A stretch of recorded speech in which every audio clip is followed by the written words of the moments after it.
ማንም ሰው የራሱን የህይወት ኃላፊነት የመውሰድ ግዴታ አለበት። ብልህ ማለት ዓላማውን ለማሳካት ሲል ከምቾት ቀጠናው የሚወጣ ሰው ነው። የአቋም ጥንካሬ ከአቅም ጥንካሬ የበለጠ ለዓላማ አስፈላጊና ወሳኝ ነገር ነው።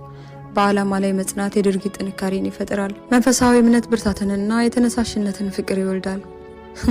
ህይወት ገበያ ናት። የምታቀርበው ወይም የምትሰራው አሊያም የምትሸጠው ሀሳብ ሊኖርህ ይገባል። እጅግ ውድ ከሆኑ ስጦታዎች ሁሉ ታላቁ ስጦታ በራሳችን ላይ ያለን ስልጣን ነው። በአቋምህ መጽናት ከቻልክ መጨረሻ ላይ አሸናፊ የምትሆነው አንተው ነህ። ራስህን ሁን፣ የተሰማህን ተናገር፣ ሁልጊዜም ትክክል የሆነን ነገር አድርግ። ግማሾቹን ያስደስታቸዋል፣ ግማሾቹን ደግሞ ያስደምማቸዋል። በሌሎች ግዴታ ስር ከመኖር ለራስ አስፈላጊ የሆኑ ነገሮችን ለማሟላት በውጣ ውረድ እንግልት ውስጥ መኖር ይበልጣል።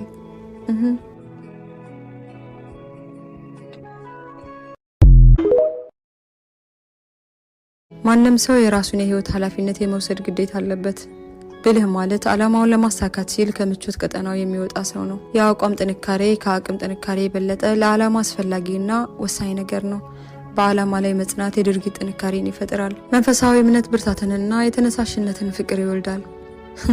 ህይወት ገበያ ናት። የምታቀርበው ወይም የምትሰራው አሊያም የምትሸጠው ሀሳብ ሊኖርህ ይገባል። እጅግ ውድ ከሆኑ ስጦታዎች ሁሉ ታላቁ ስጦታ በራሳችን ላይ ያለን ስልጣን ነው።